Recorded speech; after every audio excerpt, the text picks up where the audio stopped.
Welcome, ladies, to Looking Up. This is a podcast for Christian women. And today I'm joined with Carla Moore, your host, and I'm Kathy Pollard. And we're going to be talking about, I think, a really interesting topic, something that I enjoy talking about and participating in. And before we get to that, I just want to go ahead and say on the front end of this podcast, if you listen to the end, we are going to share an easy summer recipe for entertaining. And also our random question is really something that one of our listeners asked for.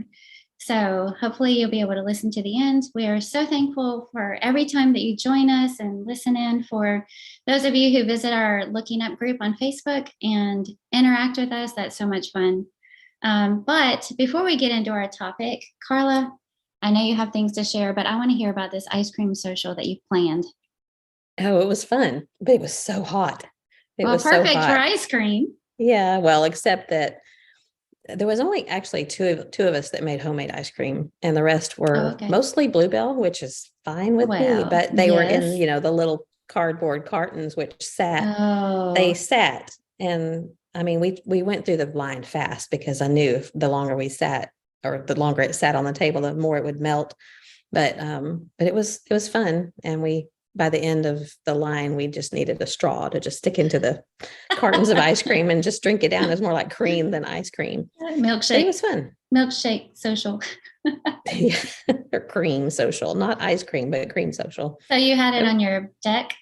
Mm-hmm. Yeah. Then we had quite a few kids. John wanted to take the slide down because he thought it would make kids, be running back and forth across the deck, but I didn't want to. I thought that's part of the fun, to have the slide up. So we moved the table away from the slide so that they could get to it, but then people ended up sitting in front of it. So kids were still getting in the way, but it was fun. I mean, everybody expects that to happen. And we had, I don't know, maybe 10 kiddos, and I never did count.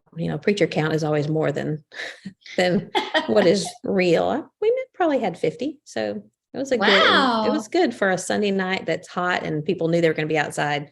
They didn't stay too long. There's mosquitoes and just the heat. We had a fan going, but it's just hot. Yeah. So we were talking about when we were kids. Do you remember even noticing the heat? No. I don't either. We'd play out from early in the morning until after dark, and I just don't remember. It was just hot, but I don't remember anything about ever being too hot to play outside. Yeah. So you did it Sunday night after church. That's so fun. And I was going to text you a picture of these tablecloths that I found on Amazon. They were so cool. It's kind of that oilcloth type stuff that you can wipe, like with flannel backed tablecloth, but they had elastic on the corners. So it didn't hang down over the table, but it hooked on each corner. So it didn't move and it didn't blow off. And it had fun colors. Usually I don't like those things. They're kind of cheesy looking, but I found a green checked, just kind of a green gingham looking summery kind of thing. So I'll send you a picture. I'll put it in the group next week. They were cheap on Amazon. Yeah. And how perfect for ice cream. Easy to clean up. We just hosed them down, and we left them out on the driveway overnight, Sunday night, but Monday morning hosed them down. So it was a lot of fun. Well, and that's going to play so well into today's topic. Hospitality. That's right. And so have you been thrifting? I did a little bit. I haven't had a lot of time, but I did find this. If you are watching, friends, it's a vintage Dooney and Burke, which I love didn't it. Well, I mean, it's a tiny, I don't do tiny purses. It's not tiny, it's small, but apparently this is a high dollar vintage style. Some vintage things come back in. Not high dollar, but I texted my niece, who's the thrifting queen, and she said, buy it. And she sent me a screenshot of some eBay completed sales in Poshmark for like $125, $130. So I paid $7 for it. So we'll see. I need to clean it up, get some leather conditioner and spiff it up. But, so you're not going to keep it. You're going to turn around and sell it. I'm going to sell it. Yeah. That's not one I would use. It's just too small. I can see that with a cute pair of jeans. Yeah. Some boots. I'll send it to you if you want it. Not for $120. If it doesn't sell, I'll send it to you for free. We'll see. So I did that. I found a pair of boots, men's boots that were high dollar to begin with, but you have to find some like the name of the style, and Okay. to be able to when you put the title of your listing, because a lot of people are looking for very specific items.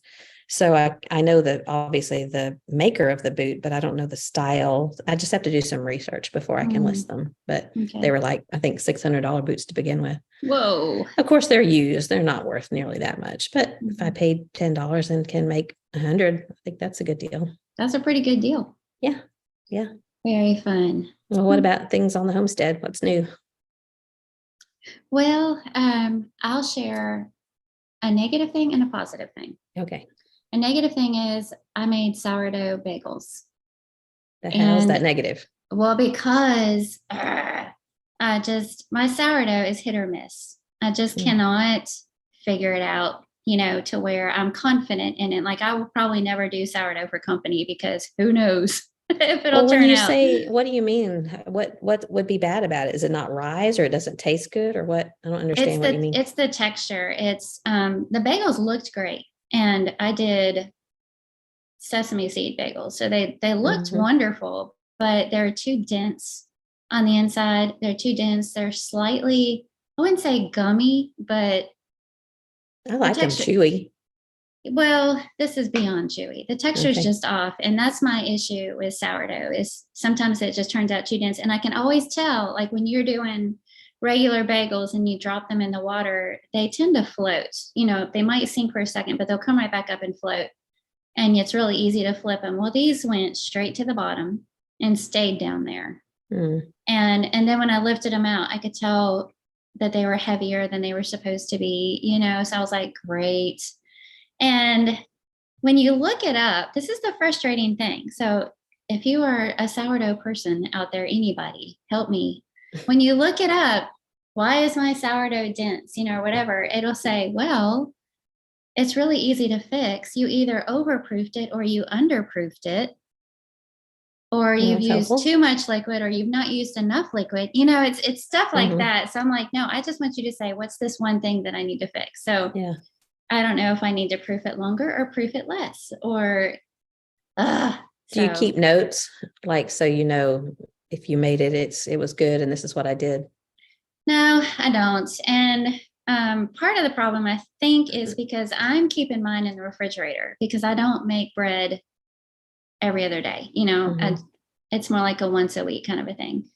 And so I keep mine in the refrigerator so that I don't have to keep feeding the sourdough starter, and I don't have to keep discarding it and all that. You only have to feed it about once a week. And so it works better with my baking schedule, but I think it's also harder to work with if you're keeping it in the refrigerator. So I told Neil this morning, I think I'm going to have to just take the plunge, put this thing on the counter, invest the time and the flour into feeding it and baking more, just so I can figure it out, because it's so frustrating. So anyway, it looks really pretty. I've got this glass cake stand, pedestal cake stand, and I've got my little bagels out there, and it looks great, but looks are deceiving, because I would never serve those things. We're eating them.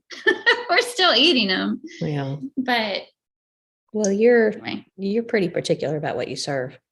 I would think you cut them in half and toast them, and they'd be great for anything. I am. I'm cutting them half and toasting them, but they're still just too dense. They're just heavy and dense. So it made me think about, in my refrigerator right now, I have some muffin mix. It's one of those oatmeal. No, it's Raisin Bran muffins. Have you ever made those? You can mix them up and then keep the mix in the fridge and just make them as you go. Oh, well, they're supposed to keep for a while, and I made these back for Focal Point, so May the 5th, something like that. So you have sour bran muffins. Yes, and it's sitting in the back of my refrigerator staring at me every time I open the door, and I don't want to open it, because you talk about sourdough. I'm sure, it's one of those things I'm tempted to throw the whole thing away, but it's a really good Tupperware measuring cup that it's sitting in. So maybe that's one of the things I'll ask John to take care of for me. So it's starting to look like a science experiment. Is this what you're saying? There's a layer. Anyway, I'll spare you.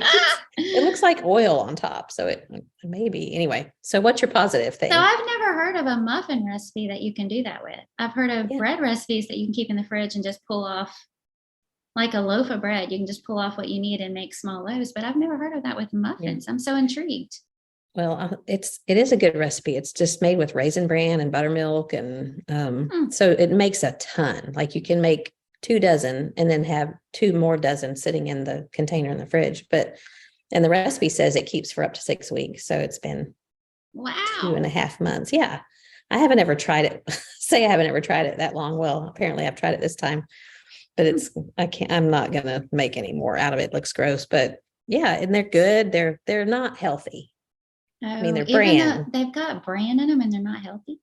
Define healthy. Like there's lots of sugar and I think there's honey in them. So they're very sweet and very dense. What's the fat in it?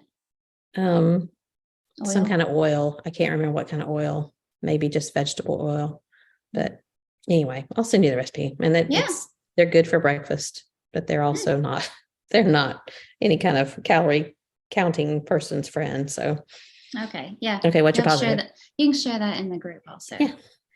All right. So positively on the homestead, you remember that bounty table that I put together back in the fall or winter? I don't remember. But when I first did that, I kept thinking, I just can't wait till summer when it's got all the garden bounty on it. And we are there. And so in the mornings, our basket is just filled with even more variety because now we have carrots and bell peppers and, green beans and tomatoes and we still have asparagus coming in, which surprises me because that's more of a spring crop. But so, and all the herbs. So I've got all that arranged now on the bounty table. And I just stood there this morning and looked at it. I cut some flowers and I put on, I just looked at it and I was like, this is what I was waiting for. Huh? I see it behind you. Oh yeah. Yeah, you can see that. So anyway, that's one thing. And then the other good thing I wanted to share was that we finally finished our home library that we've been trying to get organized. So we moved everything around, the furniture, and we moved the bookcases around the way we wanted them. The only thing I haven't done is paint, which I'll never do, I'm sure. Yeah. But the way it's set up, and Neil very painstakingly organized his books, and I thought he would, I was thinking do like World War I here and World War II here and European history here. And then you are going detailed. And then just organize them by, the height of the books for aesthetic things. Well, he didn't want to do that. He wanted to very specifically timeline, even in each section, organize them. Oh, wow. So I walked over there and I'm kind of looking at it and I'm thinking, oh, can we move these books around? Can I put this on this part of the show? He's like, no. It took me forever to put these in chronological order. And I'm like twitching because I'm going, because they're like this. It doesn't look good. Yeah. Oh, great. High, low, high, fat, big, high, low, I'm like, okay. But we love it. We just, as often as we can, we'll go up there and relax. And I even we had ladies Bible class over here Tuesday night. I even took some ladies up there and I was like, oh, you want to come see our library? That's your little oasis in your house. Yes. But the painting thing, you know how people do that thing. If you had $1 million, what would you do? Or if you were wealthy, what would you do? And blah, blah, blah. Someone. Mine is in a heartbeat, I would pay somebody to paint my entire house, paint my kitchen cabinets. I have all these things I really want. And I know it will never happen because I just detest it so expensive. Much. Well, but it is one of those somebody things. I know. It is one of those things that's worth it. I mean, we got ours done because insurance paid for it, but because inevitably you don't finish it. Or, it goes onto the ceiling when you're trying to make a nice straight line or the main thing for us is we don't finish it. Yeah. Because you have to clean up and then take it back out and it's not a good day for that, or I'm sick of doing it. And it's not fun. I know. We had when we moved here, we paid somebody to paint the house in Colorado. It was very expensive. Yeah. And so then when we got here, I was thinking, oh, well, we'll just pay somebody to paint this house. And Neil's like, no. We are not. Well, for what it's worth, and I've been there several times, it doesn't look like it needs it. I mean, I know when you live somewhere, you know where all the spots are and you know where the bumps and things are. So, but it looks nice. Thanks. I just wanted certain colors, I have a vision of what I want it to look like, but I'm telling you, I'm not kidding. I'm not exaggerating. Painting makes me grouchy. Yeah. I get it. Me too. There are these weird people that enjoy it. My sister's one of them. Cheryl Turner's one of them. Well, why don't you get Cheryl and Christy to come to your house and paint your house, and you'll cook for them, and you'll milk the cow for them. I don't think they'll drink it. Okay, well, you'll make some butter for them. Yeah.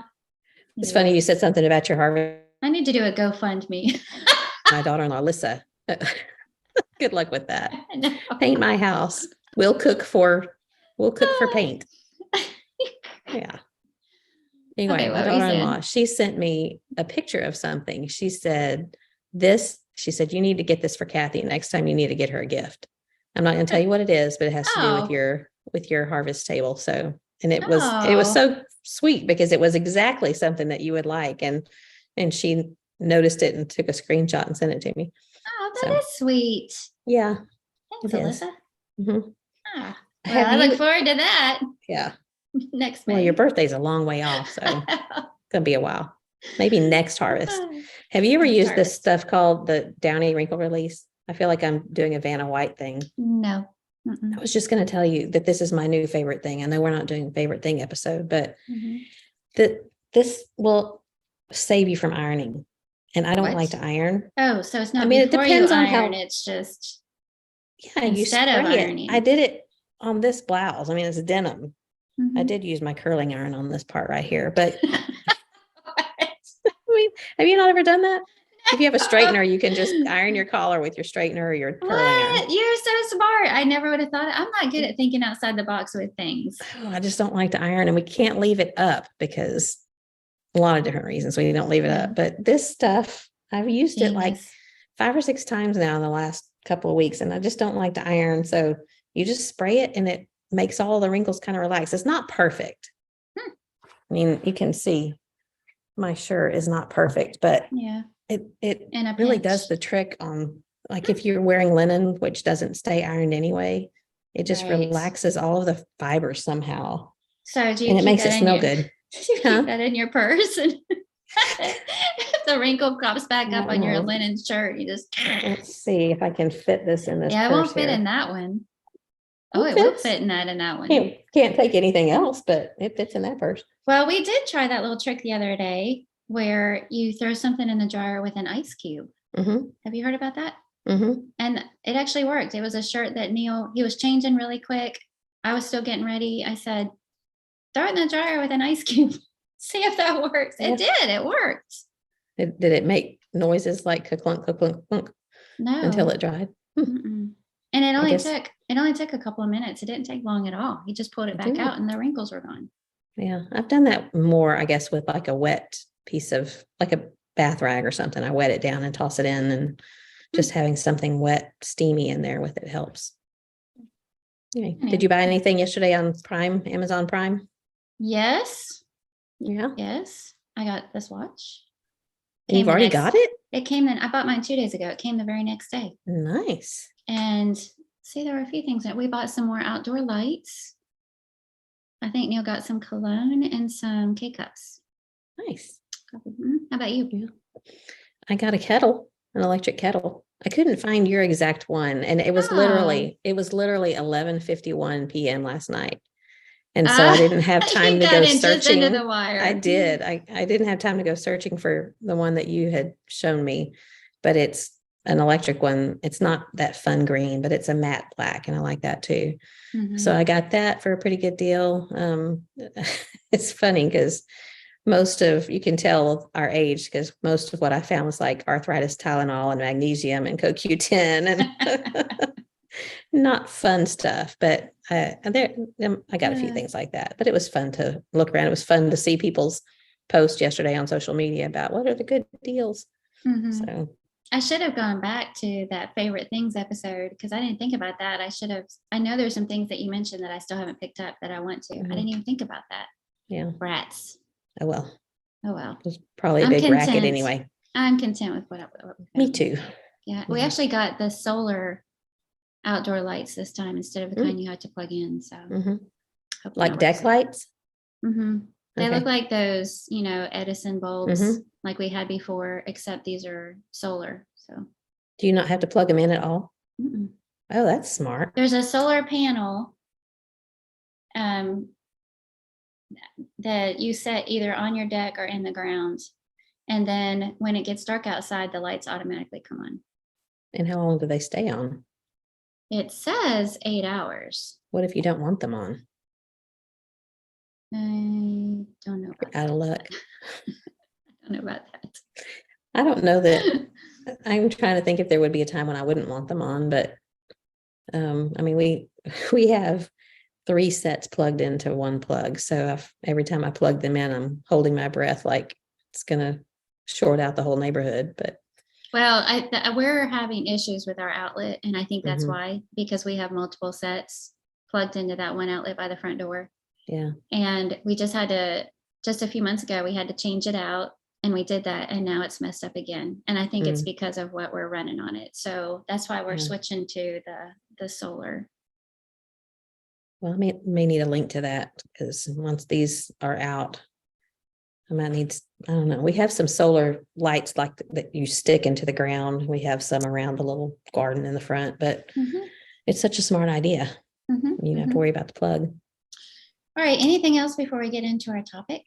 I was going to tell you about, we went to the Salt Lick with Brian and Shannon this weekend. I know. I told Neil, he was so jealous.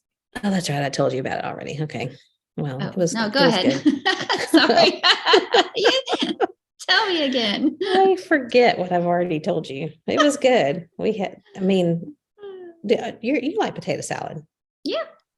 I'm not crazy about some, like mustard or I'm kind of picky about mayonnaise. I like Duke's mayonnaise the best. Yeah, I should say I don't like any store-bought potato salad. Yeah. Well, they make a potato salad that it's kind of like, I remember Mom having a recipe when I was growing up that she called German potato salad. It was warm and kind of vinegary. Yeah. And I didn't like it when I was a kid, but I do now. But their potato salad is, they put their sauce in it. And if you remember, the sauce is what I like the best about Salt Lick.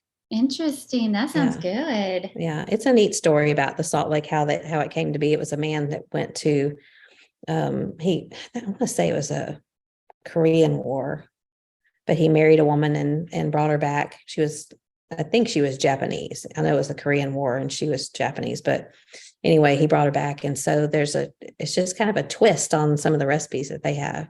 And the barbecue sauce has anchovies in it. It's just kind of a different thing. We normally don't tell people until after they've already eaten it and like it, because there's black specks in it. You think it's pepper, little tiny black specks, but it's anchovies. And I just really, I love the sauce, and you put it on everything, but they have it in the potato salad. It's just potatoes and there's onions in there and sauce and other things, I'm sure, but I really do like their. Is there bacon in it? Salad. I don't think so. Okay. There is in Mom's German potato salad. Yeah. And has more vinegar taste to it. But the Salt Lake is one of those places that's kind of iconic in the area. It has 2 big open air pits. And so you can go stand by the pit, take your picture, and they have a family style where it's expensive to do family style, but they'll just keep bringing you food. Of course, Brian did that. He can, he's younger and he can eat you under the table sometimes.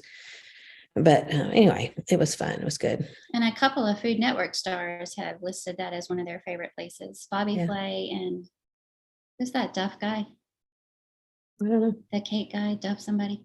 Anyway. I don't remember. Yeah. Anyway. It smells good. You can smell it as soon as you pull up. It smells so good. Well, they have t-shirts that say that you can buy, and they say you can smell our pits for miles away. Yes. Yeah. Hey, last time you mention that show Alone while we were recording, or that was before we were recording? It was on the show. Okay, good. Well, then I'll tell you on the show. We are so hooked. Yeah, sorry.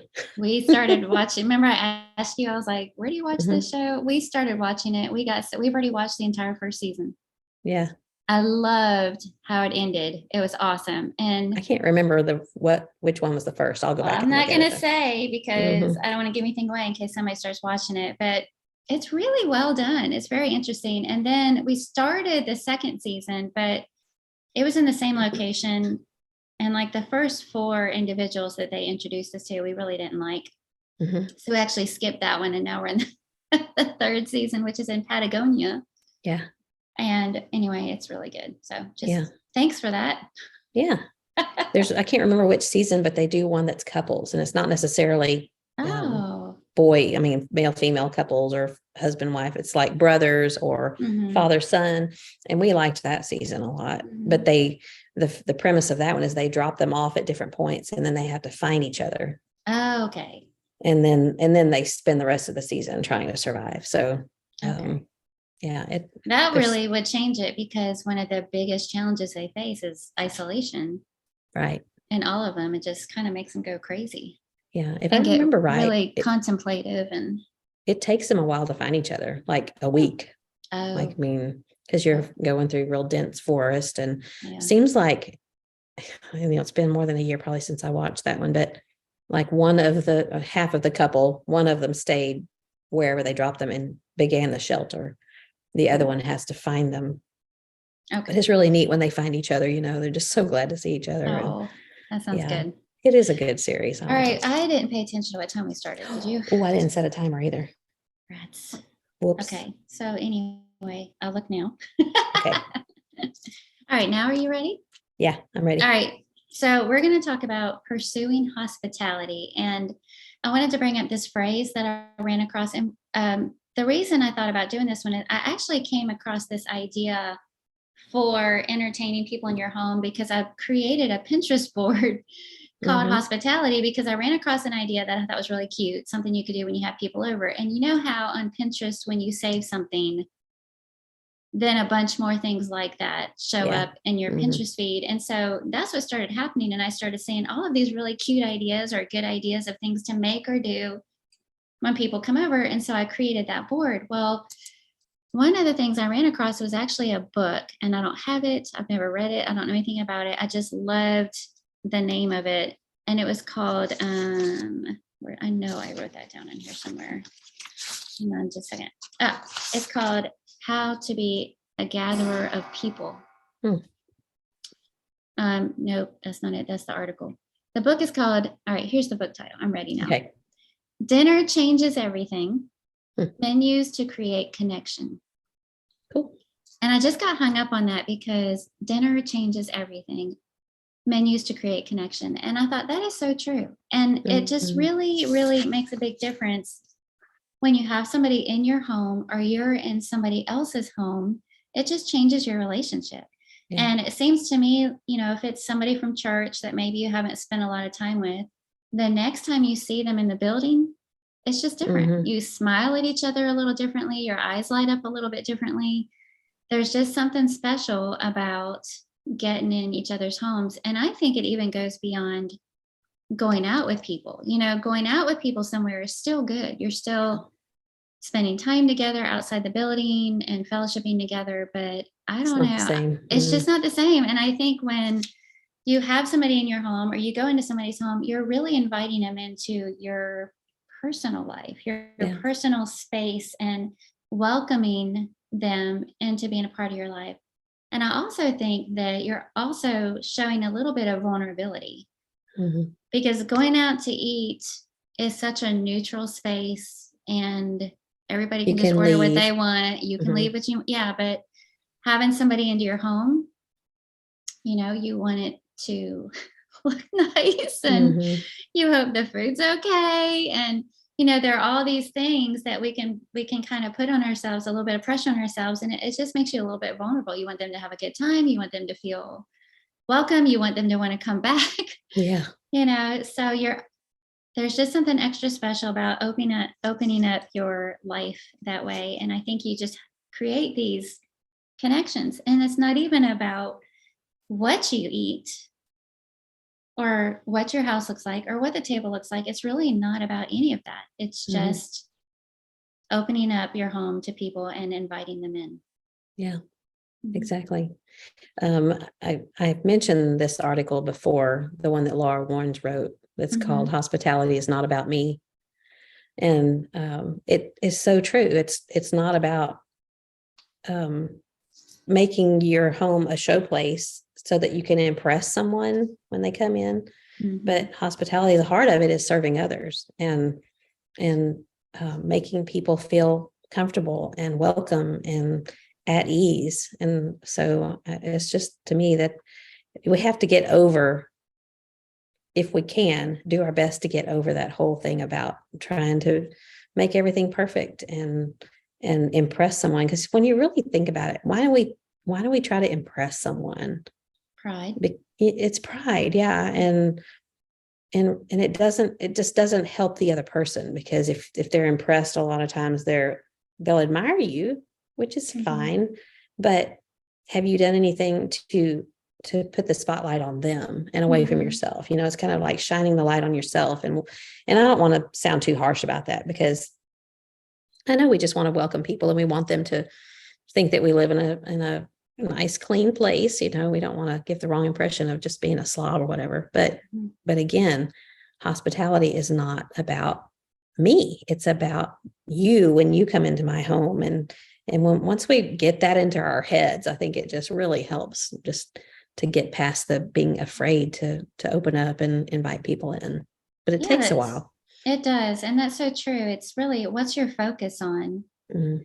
And if your focus is on that other person, it changes why you're cleaning. You just want them to be comfortable and enjoy their time there. Why you're serving what you're serving, what's going to make them feel good and fed and nourished, and what's going to make them feel welcome and happy there. Not look at what I can do. Look at how impressive this spread is, or look how fancy this tablescape is, or so if that's the focus, people are going to pick up on that. When they might, like you said, they might be impressed, but it's not necessarily going to make them feel welcome or special or comfortable. Yeah. What will they go home with? Will they go home with this vision of, oh, they had the nicest table and it was so pretty, which is, I like, people leaving my house and thinking it was really nice. But what I really want people to go home from my house is just warm memories, and knowing that they were welcome in my home, and that I wanted to do what I could to make them comfortable and feel served. So hopefully that's what hospitality is about. Not just that, but to me, that's what I think of. Do you have any special memories of being in someone's home? Yeah. I was thinking about some of these things. One that really kind of comes to my mind a lot was a place when we were young marrieds and when our kids were little, and it was at Marvin and Lemma Knight's home. He was one of the elders in San Marcos, and she was about this big around, teeny tiny little woman, and she was the best cook. She had a cookbook collection. I don't know, she had thousands, like tens of thousands of cookbooks. Wow. And they built shelves around. Every wall had shelves and shelves of cookbooks, but she knew where they were, and she knew which ones were her favorites. And I have several of her handwritten recipes in my little recipe collection. West Texas chicken is one of them. It's basically poppy seed chicken without poppy seeds. So probably a lot of people would like the ones that don't like poppy seeds. But they also had a train set that they built that would go through their house. It went through walls. They had openings in the walls that would go through. They had the neatest setup. And I guess he was handy and was able to do stuff like that. So my kids loved going, not just because of the train, because the train was way up high. They couldn't necessarily play with it. You just watched it. But she had toys, and she made my kids feel loved. And they were little. This was back when they were babies, and we were there until, I guess, Jordan was about 6 and Jake would have been 4, something around there. So they were little kiddos. And, sometimes when you have a 4 and a 6-year-old in your home, you don't know what's going to happen. Careful. And so she just never made me feel like she was watching them, worried that they were going to break something or do something they shouldn't. She just made us feel comfortable. She made us the just wonderful food. And I have good memories of that. So that was one of the people that I thought of. What about you? Well, I was thinking back to my formative years as a young wife, and some of the early times we were in somebody's home. And the first person that came to my mind was Barbara Ellerby. I talked about her. I had a blog briefly called My Homestead Pantry, and I shared this mac and cheese recipe on there. And I talked about her because she was the first person that made that for me. But she and her family had us into their home all the time, Mm. all the time. It was just a real consistent thing. And every time she did, I felt like the food was always good. It wasn't fancy. It was Mhm. simple and delicious. And it was Yeah. always, always good. And there are so many dishes that she made that I still to this day continue to make. I make her corn chowder, and Mhm. just hers was the first home that I ever had real butter in. She put a stick of real butter on the table, and I grew up with tub butter. and Yeah. Or oleo margarine. yeah, and we were using that at the time, and but just that consistent, and it was a real, when she would welcome you in the home, it was just a real soft, quiet welcome. Come in, come to the table, have a drink, here's this good food. We would just sit around and chat and visit for a while and go home. And it was Yeah. just wonderful. Mhm. And then the other one was just a few years ago, and it was when we were in Dripping Springs. Mhm. And I Neil know and who you're going to I, say. who am I going to say? I think you're going to say the Fry Singers. No. Oh, okay. Well, who? Yeah. I almost hesitate to say because I'm not Okay. 100% You don't sure, have but I to. think it was Anita Mertz. Oh, that's I John's think. sister. But yes, but while we were there, so we were in Dripping Springs, Neil held a meeting and I did the ladies' day. And while we were there, a lot of your members had us into their home, Mhm. and which was great. But this particular meal was just one of those things that everything that she made was so good. I wanted the recipe for all of them. And Mhm. now that's how I do it. And so Yeah. her home on that trip was the first time I ever had that Mississippi pot roast. Mhm. That one where you just put the stick With of butter, butter and and. yeah, it's just really, really easy, but it Mhm. tastes like it turns out so good every single Yeah. time. So, and then she served green beans with pinto beans, Mhm. which I'd never had before. And Neil and I both loved it. And then she made this, I'm not real sure if it was some sort of cornbread pudding or something, but it had cream corn in it. Corn That was really, casserole, probably. yeah, yes, that's it. Yeah. And then her rolls were so good. I said, I've got to have the recipe for these yeast rolls. And she started laughing and said, they're Sister Schubert's straight Yeah. out of the freezer. Well, Uh-huh. that was the first time I'd ever had those. I didn't even know there was such a thing. And so now Mhm. we get those rolls often, Yeah. and so, but it was in this one meal, there were all these different things. And again, it was another situation where she was just real quiet, Mhm. real sweet and welcoming. And on that meal, I'm like, wow, this is really good. Hey, this is really good. Mhm. And Yeah. it just stuck. It just stuck in my mind. It's now a part of our lives. And, I don't know. When I think about memories associated with being in people's homes, you can't help but smile and feel warm and feel a sense of connection. And it's just simple. And it's Mhm. nothing about, like, I don't remember, in both of these cases, I don't really remember much about what their house looked like at Yeah. all. I don't remember how their I don't remember the dishes that we ate off of. I don't Mhm. remember anything like that. I just remember how we felt when we were there and how good the food was. And Yeah. I was thinking, sometimes I remember food better than I do people.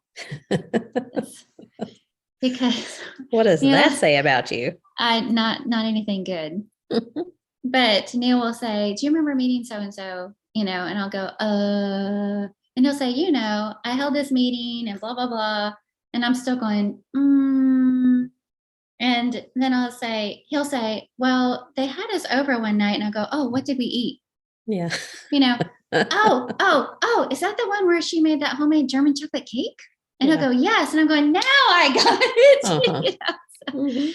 it's just impactful that way, Yeah. and probably not everybody gets as excited about food as I do and has that problem, but it just sticks.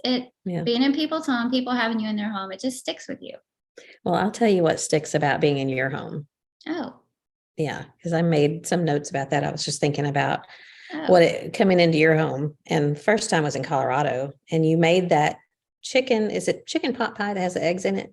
yes, it's my That mom and your grandma's recipe. grandmother's, that you fixed that, and I just remember it was quiet, which is nice and calm and peaceful, and you had things pretty much ready, like you're just kind of wiping your hands, like you just washed your hands and you said sit down and we're going to eat, and it was quiet, and you just have a nice calm not necessarily, I want to say entertaining, because you're not trying to like do a song and dance routine to entertain, but you have a knack for putting people at ease in your home. And I mean, we just always laugh, and there's always a game involved in your home. That's part of your hospitality, and that's when things get a little bit nasty. Well, they can. Yeah, Some they can. people, Some people are a little bit competitive. Rude. Yeah, and if it's you and Neil against each other, big time. But I mean, there were several times that we were there by ourselves, but I think the first time I was in your home was for Teens in the Word. Mm. And so it was neat to see you there with all the teens there, and Michael was teaching, and you had not just the kids, but some of the parents. And I know in the beginning it wasn't intended to include parents, but some of them naturally stayed. But anyway, you have a knack for giving people your complete attention. You put your phone away, and it's just good. And Thanks. you have the best hummus recipe I've ever had. That's one of my favorite things that you make, and you made some of it for us last time we were there. And homemade salad dressings that you make. I mean, you just have some of the best recipes, and I always look forward to eating at your home because it's always fresh, and there's usually something that comes from your garden. And you're a foodie, so you like to fix food and good stuff. So you know hospitality, so you know what you're talking about here. Well, you're very sweet. This is my favorite episode so far. Just kidding. Okay. Thank Keep you. up with That's the compliments. very sweet. Well, since we're complimenting each other, I had an interesting thought about you, and I have been in your home many times also. Very beautiful. You're very welcoming, and you're very practical. You think of all the little touches, and you play music. Mm-hmm. And I'm going to come back around to that later. So remind me that I said that to you. Okay. Don't let me forget to bring this up. But one thing that I noticed is that you know how to turn an unwelcoming space into a welcoming space. So I'm thinking about the Bear Valley Lectureship this past September. Yeah. The ladies meet in, I forget what they call that now. I guess the fellowship hall. Multi-purpose or whatever. Yeah. Okay. Downstairs. Yes, downstairs. And it's kind of, utilitarian looking, right? And a few bulletin boards. Okay, well, I didn't want to say that. Yeah. And but because it was this space where all the ladies were having their lectures, and I've gone to lectureships there for several years. But now that you're there, you managed to transform that space, which can be so sort of cold and harsh. And you had all these little corners, like you set up the place where somebody can go get coffee, and it looked kind of sweet and country and help yourself. And you set up an area where moms with small children could go sit back there, and it was bright and colorful and fun. I wanted to go sit at that table, and I was so amazed because I thought, how did she do that? I mean, this space is huge and big and cold, and there's probably fluorescent lighting in there. I don't know. Mm-hmm. And you just managed to transform an unwelcoming space into a welcoming space. And really, that's a big part of hospitality, is welcoming everybody in, making them feel loved, wanted, special. Come in, relax. Let's enjoy some time together. Isn't that the meaning of hospitality? Fond of guests or loving strangers? Yes. Mm-hmm. Which I'm sure you're going to bring up later, but I thought I liked that definition, loving strangers, because a lot of times when you do it right, it's not just your friends that are coming into your home, but others. And in fact, we were talking with Brian last night about when we get back to Bear Valley, we're doing the dinner for 8. We're going to partner with them and do dinner for 8. And we were thinking about, and I'm curious what y'all did y'all do it? Or I know you said that Stevens did it with somebody, I can't remember who you said. Do you like tell each other who you're inviting, or do you just let it be a surprise? Well, we told each other. I imagine if you wanted to let it be a surprise, that'd be fun too, but we told each other. We did it with the Wilcoxes. Yeah. Okay. I was just wondering if if you try to plan to have an older couple and a younger family or 2 younger families, or I guess you could do it either way, huh? Yeah, you can do it either way, but we told each other ahead of time because we never counted the children. I think I mentioned that before. It was dinner for 8 meant 8 adults. And if they had children with them, they came also, but we didn't count them in that number. But whoever's having it in their home that month would need to know. Yeah. how many people. So we told each other who we were inviting. All right. Yeah, we're Oh, excited to that'll do that be when we get back. fun. Yeah. Well, I'll skip ahead to that since you brought up the love of strangers, not lover of strangers, love of strangers. Sorry.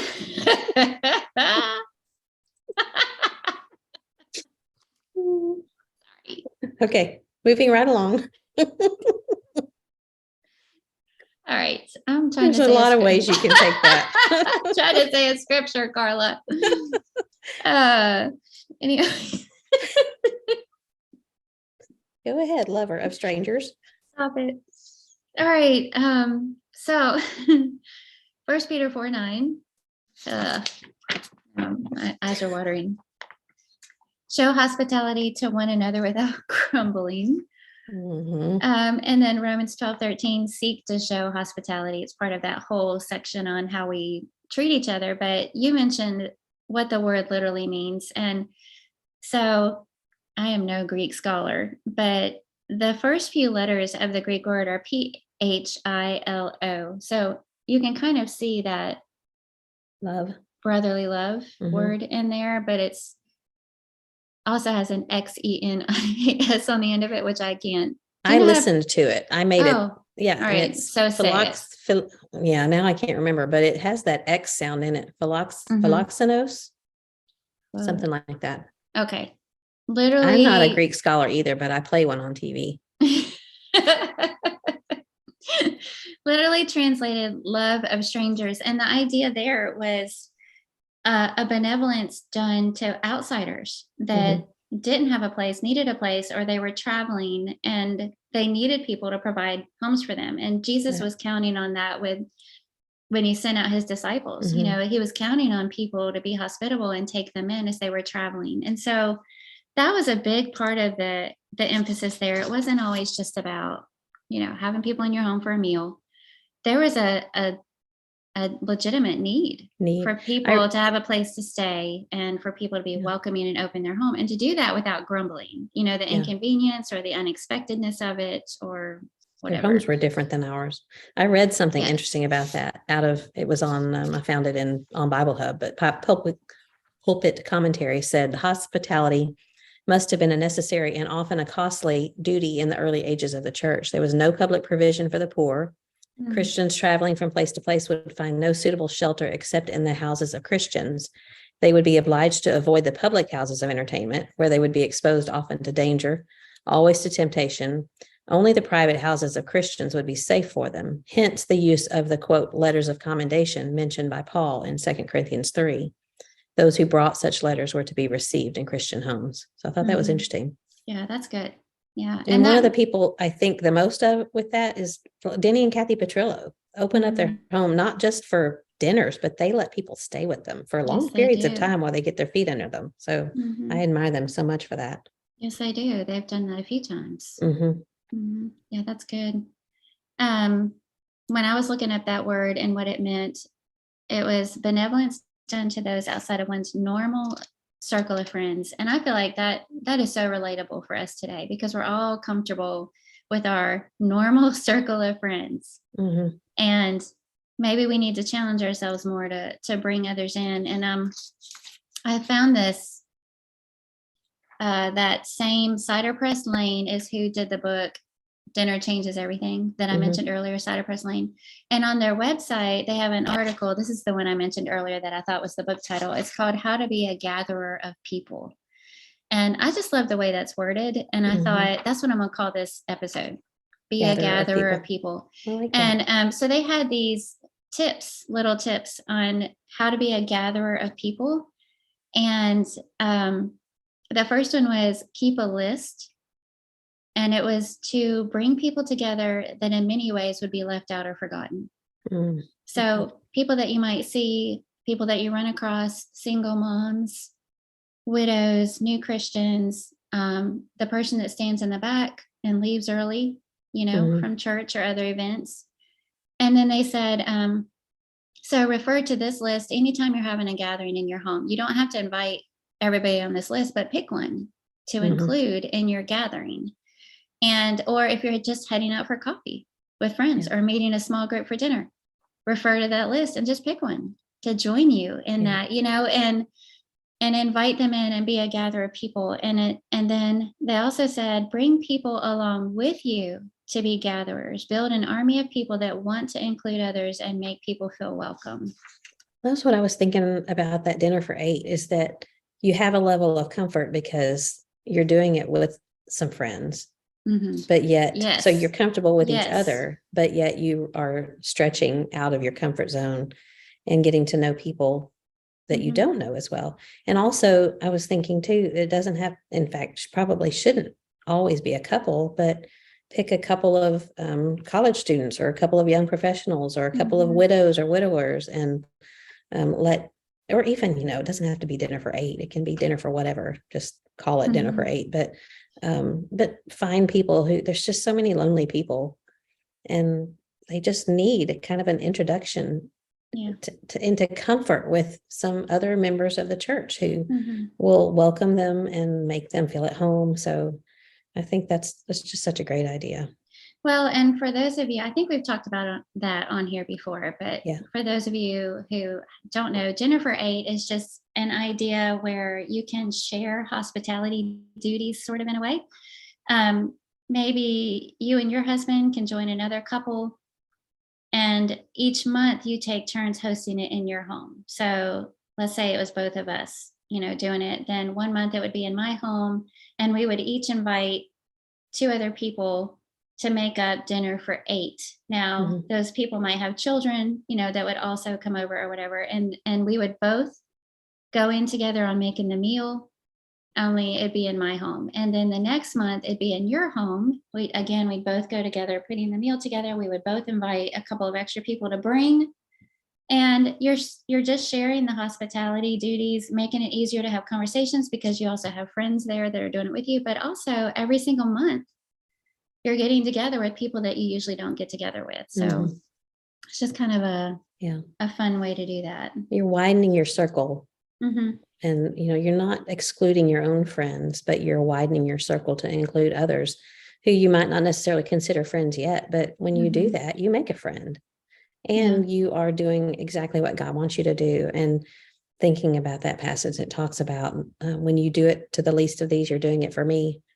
And not that anyone wants to be considered necessarily the least of these, and we brought that up last week talking about other things, but I think it applies here that there's just a lot of people, you and I being in ministry and being preachers' wives, pretty much everywhere we've gone, people know who we are just because they know our husbands, and, he's up in front of the people.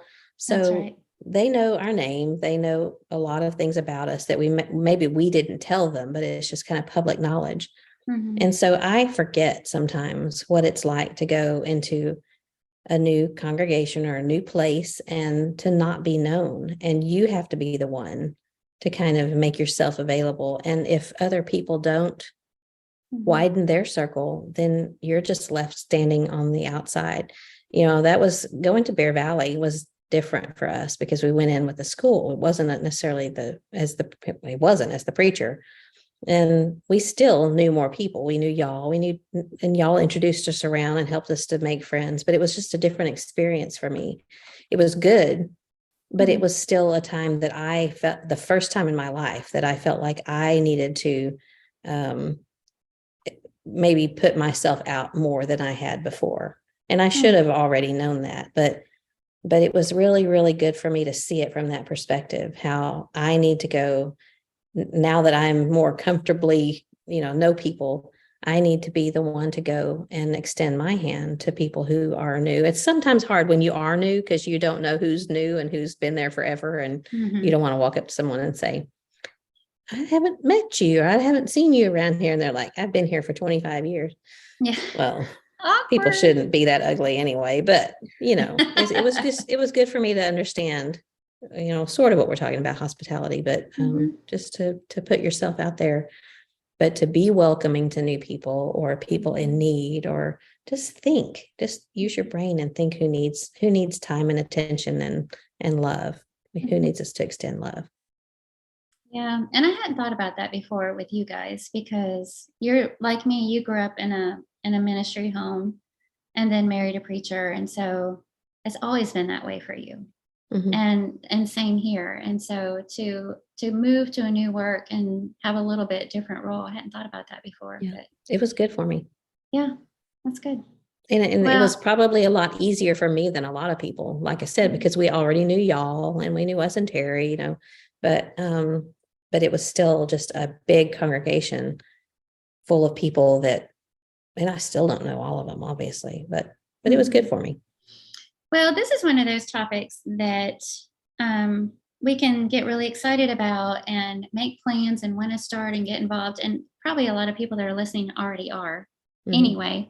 But it's also one of those topics that people tend to get their feelings hurt about. Yeah. And some people can be a little sensitive about, they'll say, nobody has me into their home. Nobody's invited me to go out. Nobody's invited me to the group that gets together on Sunday nights. Nobody, like they can focus on that. And I'm not invalidating that. If that's true, that's unfortunate and that's sad. But at the same time, it's just one of those things where you can be proactive about it. You can, if nobody's doing that for you, you be the one doing that for everybody else. Right. And you can start immediately. You don't have to wait. You don't have to have a certain set of circumstances. You can, you don't have to spend a lot of money to have people in your home. You be the one that's the gatherer of people and start having people over. Or people will say, we have people over all the time, but nobody else does it back. Nobody else invites us back into their home. And I think we need to be careful about that too, because that's not why we do it. And if it is, then our motives are skewed. It's not about having somebody over, assuming that they're going to return the favor and have us back into their home. And I think Jesus even talks about that, about doing things for people that can't reciprocate and being generous enough and doing it anyway. So it's just one of those things that we can kind of get a bad attitude about sometimes. Yeah, definitely. But I mean, like you said, you do the right thing regardless of if someone does the right thing for you. That's I was waiting for the 12th. know what time it is. Neil wound up our clock, but it's always behind. And so it's going to do 12. 11 minutes behind. Yes, it is. Anyways, I should have shut it off before we started. I forgot about it. You were talking about standout memories or when you texted me about this topic. Brian reminded me of one that I didn't really even think about hospitality, but it was so true. It was last year when we were in Israel. It was we were in Jerusalem for Jerusalem Day. And that is the anniversary of the reunification of Jerusalem. And you can do some research on it. I won't spend a whole lot of time on what that is, but it's a tense day. It's a celebration because the Jews they regained control of Jerusalem, but it can be really tense because there's a lot of politically charged. Yeah. And so in East Jerusalem and in the Muslim quarter, and a lot of times the Jews will march through the Muslim quarter, which is not something they welcome.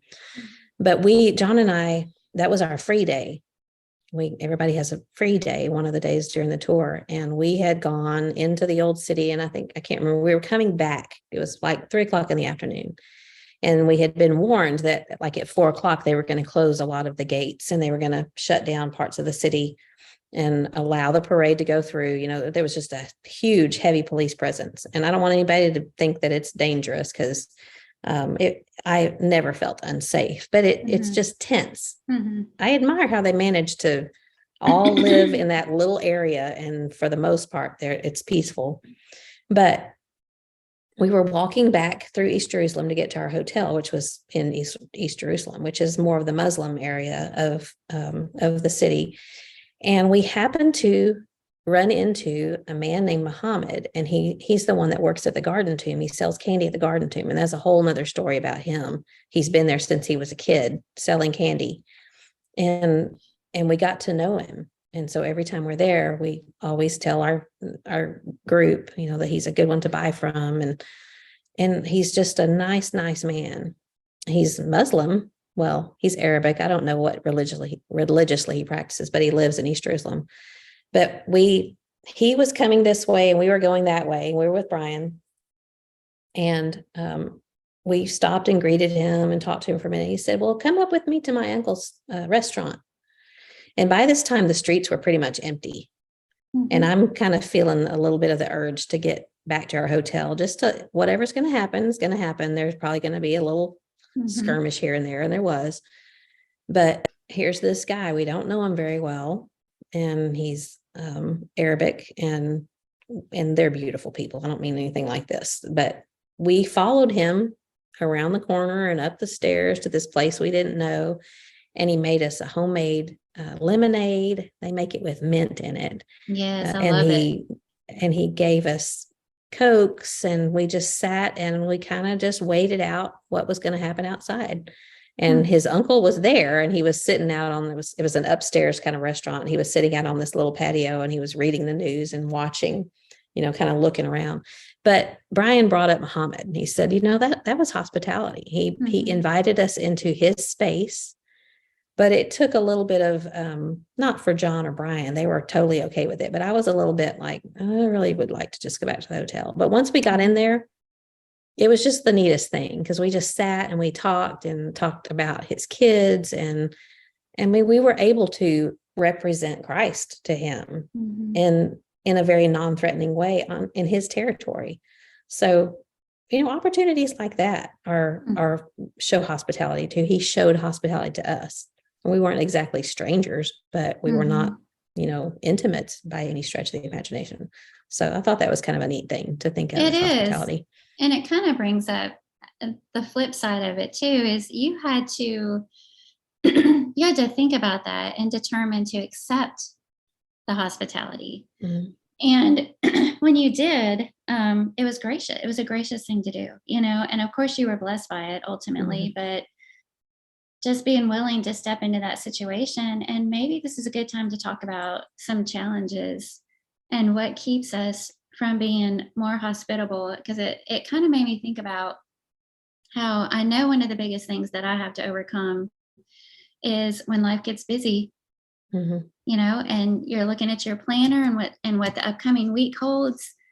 And, maybe there's something going on every night but one. And of course, my first thought is don't schedule anything. We can't have anybody over this week because I need this one night with nothing. I need one night of nothing. And that's legitimate. It is legit, but what if that's every week, and you have to, maybe some changes need to be made. I don't know. I'm just saying, I know that's one of the challenges for me. And, we used to do the alphabet thing where we'd have people into our homes on Sunday night based on their last name and what it started with. And Neil keeps saying, we need to start that back up. We need to start that back up. And it's just been hard finding a weekend where nothing's already going, going on and so at some point you go, if we're too busy to have people in our homes, we're too busy. There need to be some changes that are made, but maybe another one is just a little bit level of discomfort in either having people in your home or going to somebody else's home. Maybe that's a part of it. Yeah.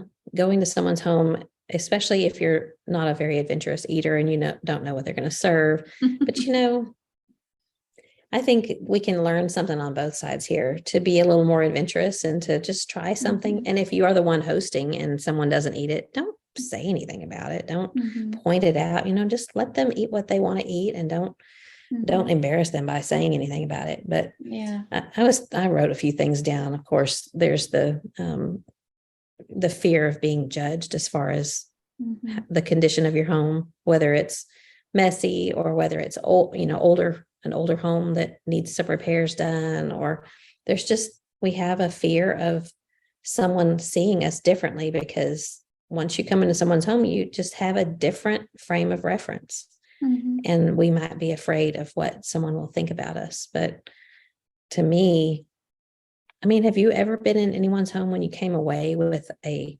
negative impression of them? I guess there could be sometimes if you're going into someone's home to Well, one time to solve a fight or something like that. Yeah. If you're counseling someone, and I'm not talking about that, but if someone makes the effort to Right, host right. you, Yeah. you're not ever going away thinking, oh, well, that was rude. Mhm. I think that's one thing. Sometimes we are messy, Mhm. and I'm here to say I have really changed in what I think about. I still like to clean up before people come, but I am far less worried about it now. And of course, it is funny because I don't have kids in the house now. And I remember my mom used to like get ready for company a week ahead of time. When I had kids at home, I was like, are you kidding me? I can't do that until about 2 hours before people come, because the kids will just come in and wreck whatever I've just done. But I have grown to not worry about if it's dusty or if I don't like it. It kind of goes against my grain, but I want people to be comfortable. I don't want them to come in and think, oh, her house is so clean and tidy, she could never come to mine, because then she would think bad of me. So that's one of the things that I guess I think about. One of And the most bizarre. isn't there something about you when you walk into somebody's home that's slightly not perfect that makes you relax? Yeah. Like Yeah. instantly relax. Oh, this is a real person. Uh-huh. This And is a on the real opposite person. is I can true. relax and be myself and, Yeah. and if that's the case, yeah, like you're saying, the opposite is true. If everything, there's not a hair out of place, You're and like, the whole, yeah, it I can't just, sit down.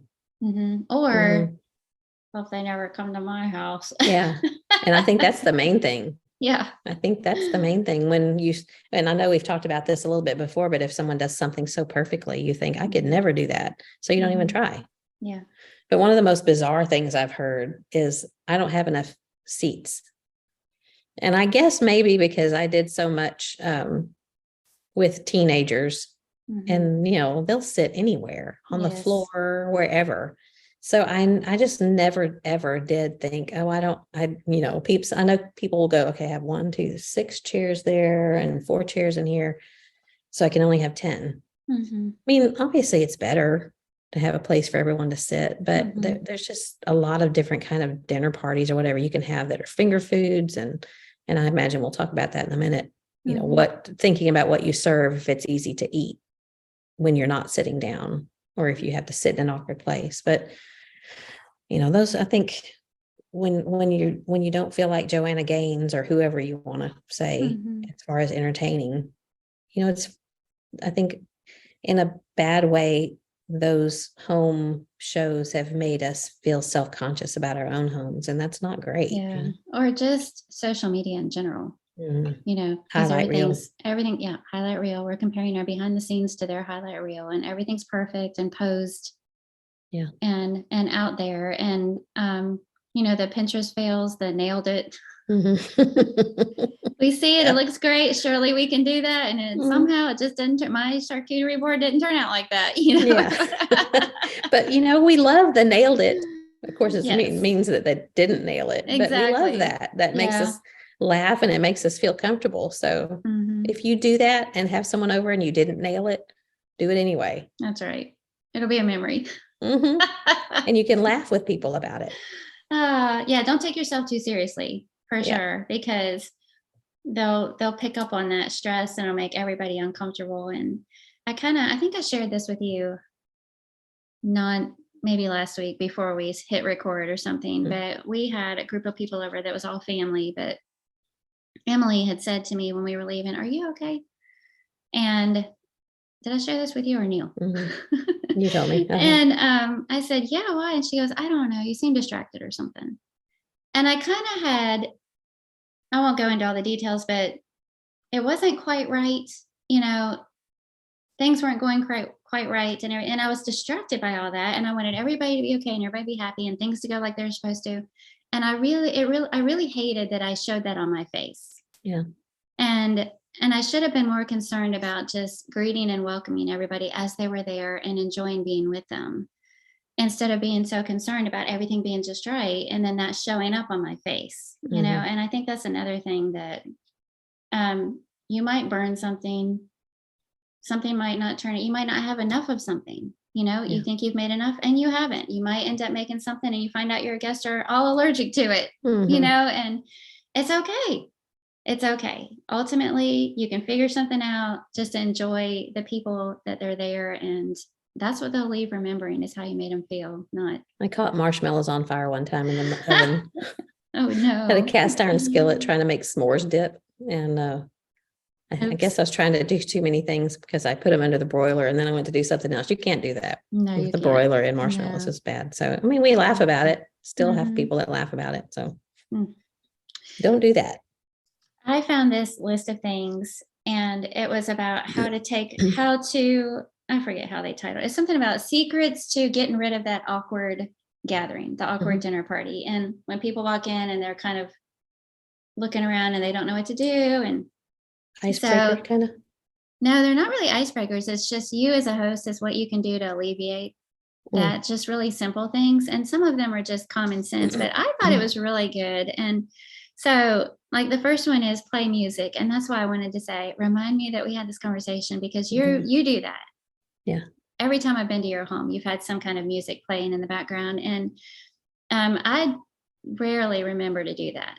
And I think it's just because I listen to music some, but most of the time, if I'm in my house, it's quiet. I just listen to nature or whatever. And but they said that music fills in the gaps and helps people feel at ease. It just relaxes them when they walk in. And so that was number one, play music. And I don't think it's talking about like dinner music.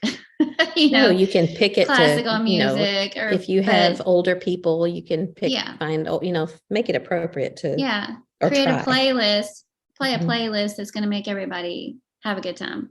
And then number two is have a greeter.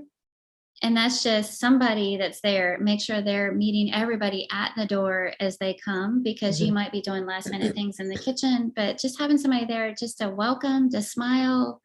Thank you for coming, tell them where to put their coat or bag, when they walk in. So that one's kind of common sense. But number three, I loved this one. It was give directions. Yeah. And where the bathroom is. Yeah, it said that people love to know what's expected of them. Yeah. Instead of walking in and then awkwardly not knowing what to do. But if you say, tell them what they can do next and take the guessing game out of it, is what it said. It said, go ahead and grab a drink. Help yourself to these appetizers. Check with so-and-so in the kitchen. She's going to want to say hi to you. So you're just giving them something to do, some direction when they get there. And it's just supposed to make people relax. Number four is give them a job. And this is the one that got me. Because how people will say, what can I do? Or is there something I can do to help? And a lot of times I try really, really hard just to have everything ready when people get there, so that all we have to do is like pour drinks and sit down and get started. And part of the reason is I'm not a very good multitasker. And if I'm trying to do something in the kitchen and talk to people, that's just not. You're going to burn the marshmallows? I'm going to burn the marshmallows. But this says, and it's so true, because I know that for myself when I go to somebody else's house. We all love to be useful and to feel like we're a part of the action. Have someone toss the salad. Have someone else slice the meat. Have someone stir the soup, or whatever it is. It said intentionally leave something undone so that you can give people something to do when they get there. And it said include as many people as possible. Having a job makes people feel like they belong, and it makes them feel special. That's great. And I know that's so true, because when I show up and I say, is there something I can do to help? And they actually say yes, it does make me feel that way. Yeah. It does relax me instantly, and give me something to do. But I tend to say, I think everything's ready, what would you like to drink? So I thought that was a really good tip. And then the last one was the seating chart, which I thought was also interesting. I typically don't plan where everybody's sitting, because I think I want them to sit where they want to sit. I don't want to choose who they sit by. And that's always been my thinking. But this said, plan it ahead of time, because there's always awkwardness when everyone goes to the table to take a seat. There's always that. If somebody says, where do you want us to sit? Oh, sit wherever you like. Everybody walks in there and just stands there looking at each other for a minute, and then that's great. I like that. And then they have to figure it out. But if you just figure it out ahead of time, I've got you here and you here, everybody instantly relaxes and they just sit where they're told to sit. So I thought those were just good practical things, that make So sense. And would you always want to sit by Neil in a situation like that? Or how would you feel about being put, if there was like place cards and your name was next to someone you didn't know and Neil's at the other end of the table? that would not bother me at all. Yeah. Mm-hmm. I would feel more comfortable being next to John. He's just more of the conversationalist than I am. But I mean, I guess it depends on the size of the table. I'm thinking of the Queen of England and the 100 people, but usually more like 6 or 8. Yeah. So I've been in people's homes where they have all the women on one side of the table and all the men on the other side of the table. So the women can talk and the men can talk. Yeah. And I love sitting by Neil, but that's fun too. Yeah. So that wouldn't bother me. But anyway, I thought those were really good practical tips. And some of the things that have been showing up in my Pinterest board, and these are just fun. I hate to share them on here because we probably have Lehman Avenue listeners and I want to use these, but have a recipe exchange with some ladies. They were talking about you make the dish and then you bring the recipe and everybody trades recipes. A book exchange party. I thought was fun. A cute idea. Yeah.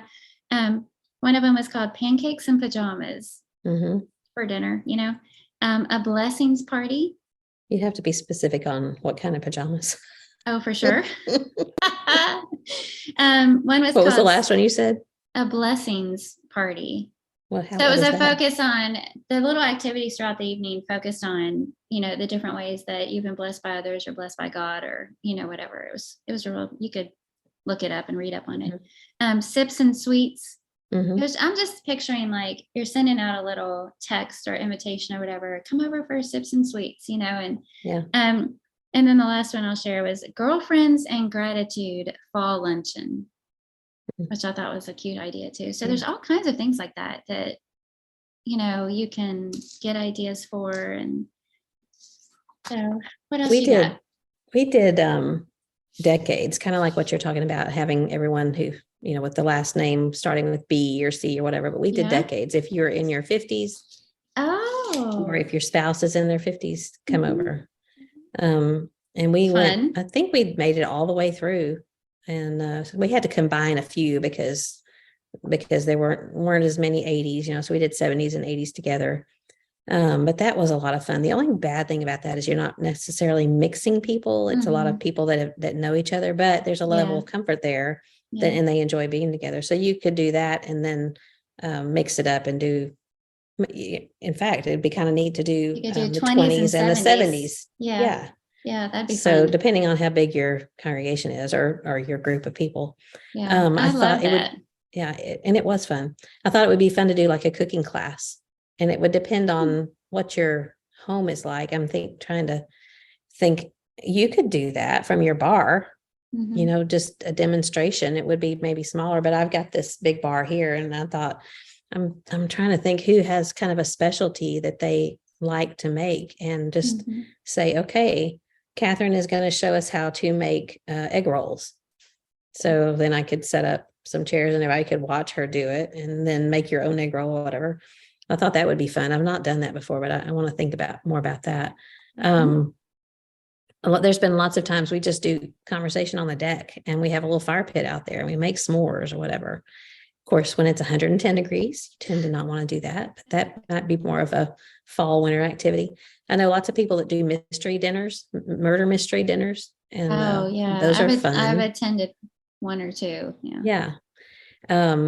There's scavenger hunts for kids that are fun to do.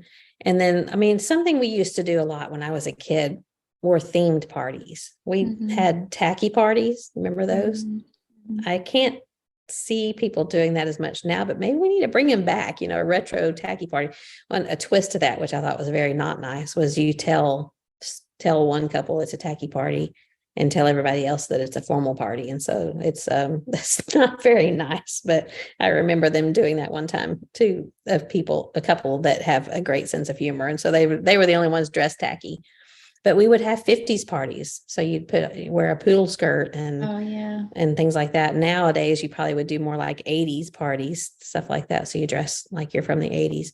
And then one of my favorite things, I know I brought it up before, but table topics, those little cubes that have their conversation starters. But if you go look at their website, they're not cheap, but they come with a lot of them. But they have them for kids, holiday conversations, like the one that is titled Pop Culture. It shows, if you go look at their website, it shows sample cards. And one of the cards says, what was your most embarrassing piece of 80s clothing that you owned? Stuff like that. And then there's a family one. There's one that the whole box is about, what would you do? And for example, if someone pocket dialed you, would you listen to their conversation or would you hang up? Yes. Yeah. And then they have one that's for getting married. They have one that's called Best Things Ever. They have one that's book club, which sounds fun. And one of the sample questions was, who would you want to play you in a movie version of your life? So, it's just fun. They're not the usual boring questions. There's a lot of fun questions that they have. And it's good for you to go through them before you pull one out of the box, because we've come across some slightly inappropriate ones before that you don't want to read in front of everybody. Well, it can just be really simple, but the point is it makes people, again, it's that whole, there's a little bit of direction there. So it makes people relax, and you don't have to worry about the awkward silence or whatever. Like we having people, when you invite them over, say, we're asking everybody to wear red and be prepared to talk about a favorite book, or it's like, tell them ahead of time that we're all gonna do this. And then they know what to expect. We're gonna eat, we're gonna do this, and that's the evening. It just kind of takes some of the pressure off. Knowing what to expect. That's kind of one of my deals. I like to know what to expect. And sometimes that makes you uneasy if you don't know what to expect. So I like that. And also, if you're the type of person that doesn't feel real comfortable taking charge of things or being, I don't know if leader is the right word in the situation, but invite someone who is and ask them to kind of help direct the conversation, or to just, sort of make sure that they know that they can jump in if the conversation gets a little stilted or whatever. So we can find people that would be helpful in that kind of situation. Yeah, that's a good idea. Yeah. What about meal ideas? Did you have, I know you probably have some. Well, I really didn't think about a bunch of different meal ideas. I just was going to share this one that's real quick and easy for the summertime, since we're in the summer. And it's chicken tortellini salad, but it's a completely different type of salad. It's so easy. You get a rotisserie chicken and a bag of that fresh tortellini pasta, that cheese tortellini, and romaine hearts, the romaine lettuce, and a wedge of Parmesan cheese, and then a bottle of Caesar dressing. And all you do, you cook the tortellini pasta according to package directions, and then drain it, and you can run a little cool water over it if you want to cool it down a little bit. But you just, in your big bowl, you put your cooked pasta, you put big chunks of that rotisserie chicken in there, like the big chunks of white chicken, juicy chicken breast. Drop that all in there. And then you put your chopped romaine lettuce on top of that. And then at the last minute, right before you serve, you just drizzle on a little of that Caesar salad dressing, toss it all together, and then top it with big Parmesan shavings. That sounds delicious. And it is so delicious, but it is so easy, and it comes together like that. And everybody that's ever had it just loves it. And I like it because the romaine stays cold and crisp, but I like to serve the chicken still slightly warm, so that it's just kind of a contrast. You've got this, it feels like a hearty dish, but it also feels light, light enough for summer. But it's really good with, thin slices of garlic bread or whatever, and maybe serve it with a lemon icebox pie. That's like the perfect summer company meal. That does sound good. I didn't really come up, I missed that memo about the easy summer recipe, but I have a friend that often would go to HEB or wherever and get a pre-made spinach dip. And she would buy one of those long, thin baguettes. I don't even know if it's called baguette, but it's French bread, super long. And she would slice it real, real thin and then toast those Mm-hmm. and then put it around the spinach dip. And that's spinach dip in the summertime is nice and refreshing. Mm-hmm. But I was thinking of meal ideas. I wrote Mm-hmm. several down, not necessarily summer, but just meal ideas in general. I think Italian tends to be easy because it's kind of a casserole. So it's like a meal in one bowl, whether it's Mm-hmm. that I shared the recipe for that spinach Yes. pasta, and it's really good. I made it last night. But you can serve it with a salad, a bag salad even. And I'm not, Mm-hmm. there's some, they're getting better. Some of them just taste like bag salad, and I don't like that. Yeah, You know, when you go to a but restaurant and yeah. get a salad and it's a bag salad, I Mm-hmm. don't like that. But if you're in a hurry, you know, it helps. And bread. So Italian, some kind of Italian lasagna or whatever, and a salad and bread, and you're good. Mm-hmm. You've talked a lot about when Wayne and Tammy were at Bear Valley, and they would just have cereal nights at their home. Yeah, cereal And I supper. mean, Yeah, we've everybody done bring that a with, box of your favorite cereal. yeah, we've done Yeah. that with students a lot, and they love it, you know. And there's the weird people that like to mix all the different cereals Mm-hmm. in their bowl, which looks gross to me, but you know, they love it. They like to do it. And then I thought about the taco buildup, you know, where you just have either tortilla shells or flour tortillas, whatever, and the meat and cheese and avocado and salsa and tomatoes and lettuce. You know, it takes a little prep getting it ready, but then everybody can make it the way they like it. Mm-hmm. And you're not serving it where someone's going to have to pick something out. They can make it how they like it. We've done build your own pizza before with naan, and you can just blend some San Marzano tomatoes are the best. And you don't even have to add spices to it. That's your sauce, and have all the toppings out. And then you can do it on the grill outside if you like. And I love pizza on the grill or heat in the oven. Mm-hmm. Those pre-made sliders are always good. So what y'all did at Ladies' Day a couple of years ago when I was there is the soup bowl. I loved that. And so I've done that several times since then. Where did y'all get those bread bowls? Do you remember, or is somebody else is in charge? Yeah, Vivian Grice can tell you. Okay. Vivian, she listens. I've looked, of course, I'm not in Bowling Green, but soup bowls are fun. And who doesn't like a good bread bowl with soup in it? Charcuterie boards are fun, and they're fun to make, even if you don't make them look super fancy. But everybody loves picking on a charcuterie board. Yeah. There's a lot of good frozen things, even at Costco. Have you ever had the chicken cordon bleu from Costco or Sam's? No. Mm-mm. Oh, it's so good. I mean, they're not cooked, so you have to bake them for 35 or 40 minutes, but they look fancy, and you can, you know, serve them on a bed of lettuce or whatever. They have good frozen pizzas there. You can do just dessert and coffee. Yeah. Yeah. So, I think I told you that we've been buying that frozen cod. Yeah. The In battered fact, we cod. had some this week. Yeah, for fish tacos. And that's pretty good. Yeah, we had that on Sunday. I pulled it out and I said, here's a Kathy thing. So we enjoyed those. It was good. But depending on what kind of dinner party you're having, if you don't have enough seats for people, think about something that you can eat or hold on your lap that's not going to spill out or whatever. So, you know, take that into account. But those are just some things I thought of. Those are great. And sometimes when we're having a big crowd over, we'll ask everybody to bring a platter of your favorite sandwiches. And then we'll just provide, you know, like chips, cut up veggies, usually simple desserts like Rice Krispie treats and cookies, you know, chocolate chip cookies or something like that. And that's always fun because it seems like there's always different sandwiches that are unexpected. You know, some are hot, some are cold, they're all good. So that's an easy idea too for having a big crowd. My niece, Emily, well, my nephew is Josh, his wife, Emily. So she's my niece-in-law, had us one time for grilled cheese and tomato soup. And she had made the tomato soup homemade, but then she made a bunch of grilled cheeses and just sliced them and, you know, made everybody picked up however many slices that they wanted and dip it in the tomato soup. And that was fun. That's kind of a winter kind of thing to do. That would be delicious. I love grilled cheese and tomato soup. Oh man, me too. All right. Well, that was good. Any other things you want to say on this topic before we move into our random question?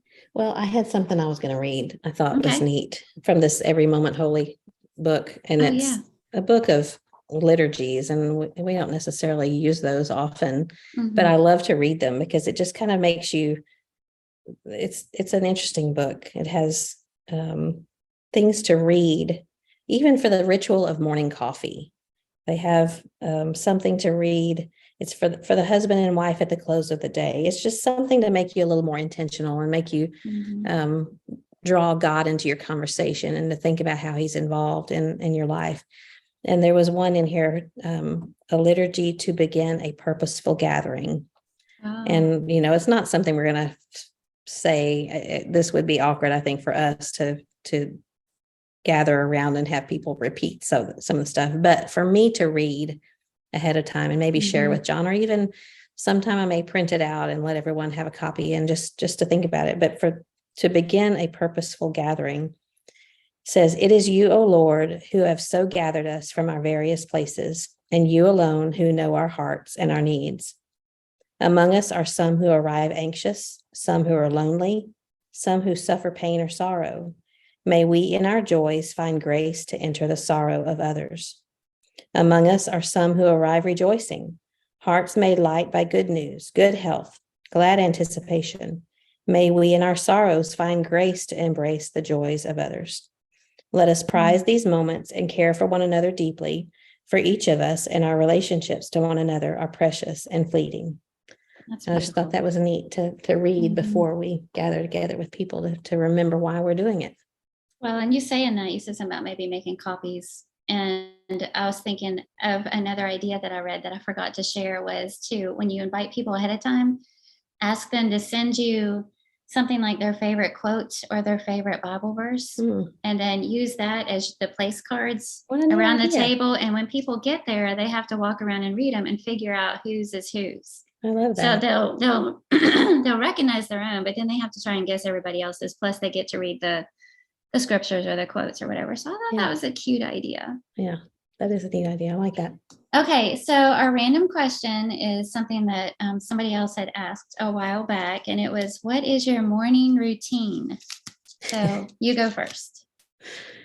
Well, it's not very fancy. When I get up, I think about how different it is from when my kids were at home and it was crazy and frenzy and all that. But now we get up and I go straight to make coffee, and I do a pour over every morning with my Chemex. I'm a little bit of a picky about how my coffee is. And so that takes 10 to 15 minutes to make my coffee. And John is always like, "Oh, how can you have to do math because you have to measure your coffee and then multiply it to have the right amount of water. So I have to do math in the morning. It helps me wake up." Don't you need coffee to do math? I have a calculator on my phone, so I'm good. Okay. And every time I think about not doing it, I think, "Oh, I can't." Well, I've mentioned before, Rob Lewin is the one that introduced me to the pour over, and I just haven't been able to enjoy regular Keurig or whatever as much as, I'll drink it. You've been ruined. Yeah. I have been ruined. Thank you, Rob. Yes. So I make coffee and then I do Wordle every morning. And that's kind of one of the first things I do, and usually turn on the Today Show. And I don't watch a lot of TV, and I know it's the liberal media, but I like their human interest stories, and I look to see how hot it's going to be that day. And that usually John's pulling out his laptop and he's answering emails, and we sit together and just have coffee, and it's quiet for a while. And then that's kind of our morning ritual. Not super exciting. I like it. Ours is very similar. No, it's not really. There is coffee. Yeah, there has to be coffee. So Neil gets our coffee in the morning. We get up early. Sorry. And we don't have the fancy pour over, but we have switched to just using whole milk, and he steams it. And so it's kind of a little fun thing that we do in the morning now. Like sometimes he just does it in the mason jar and shakes it extra long so that when he pours it, it kind of creates a shape. So when he brings it to me, I say, "Thanks for and I look at the shape that it's made on top of the coffee. And it's, like this morning it was penguin, So. Okay, you figured it out. So it's just we have coffee and whole milk? And mine, he adds sugar to his. Okay. But mine's coffee and whole milk. So I'm drinking coffee. We both stay in the bed for that because we like to look out the window at the birds, and we both have our laptops open, and I'm typically doing my quote in the morning, and that's when I answer emails, messages, stuff like that. I don't really like to check those throughout the day, all day. So I try to do that all in the morning. And then make the bed. And that's when I like wash my face, brush my teeth, all that kind of stuff. And in the summertime, I go straight out to the garden. So we're bringing in things, pulling weeds, whatever. We just spend some time out there in the morning doing that. And then we have breakfast. So that's when we come in. And then after that is when I do Bible study and like what's on the planner for the day. And I kind of straighten up, get a load of laundry going and get on with the day. So, but that's typically every morning. We've kind of become creatures of habit, and now that the cow will be coming, Lord willing, in a couple of weeks. We'll be milking. We'll be adding that to the morning routine. Yeah. I can't wait to see how that goes and hear about it. That's going to be neat. I'm sure it'll be very interesting. Yeah. Well, some people want to start right away with their Bible study, and I think that's great, but I need a little bit more brain space to do that, because it just comes to me more later in the day. And I don't have a routine about that. I do it every day, but sometimes it's in the evening before bed. And often it is before bed. John is always like, I don't know how he falls asleep on the couch at night. We call it his nappetizer because it's pre-bed nap, like fall asleep on the couch. But I have to be completely in bed. Like mentally, I have to make sure my teeth are brushed and my face is washed and I'm settled. I've had my medicine before I can get in the bed and go to sleep. That he can go to sleep regardless. He can get back up, brush his teeth, whatever. So funny. Yeah, people have different routines. I'm the same way with Bible study, and I've read and I love the idea that as soon as you wake up, the word should be the first thing you're taking in. But I'm kind of the same way. I'm just a little bit too groggy. And usually I like to wait until Neil's gone and the house is quiet and I've got everything just the way I want it. And I pull out all my things and, I don't think anybody can say that you should do it this way in the morning. You should start your day that way. I know that, that's a matter of opinion. It's not a matter of sin. And I know that my day is centered around God, regardless of whether I start my day with my Bible open, because I know that he's on my mind regardless. Yeah. And it's the same way with workouts. They'll say you should work out first thing in the morning and before you eat, blah, blah, blah. And I don't get a good workout in when I do that. And I don't want to do it. I know that sounds whatever, but I just don't want to. But if I wait until mid-morning, I get a way better workout. It's more, I feel like I have way more energy. I'm more motivated to do it. That's just the way I operate. Everybody's different. Everybody's different. That's right. Well, great conversation. I enjoyed it. And thanks for the nice things that you said. Also, I wasn't expecting that. That's very sweet. Well, you can send me money later. I'll do it. No, I meant every word. You do have a knack for hospitality. So I'm thankful for it. You're a good friend. I enjoyed talking to you. And ladies, we thank you so much for listening in. Please do visit us over on Looking Up on Facebook and tell us your hospitality tips or thoughts that you have. We already shared company meals. That was fun, by the way. I'm glad you put that on there, Carla. But we got some good recipes from it. We did. So we look forward to hearing you. And until next time, keep looking up. Enjoyed it. Love you. Me too. Love you too.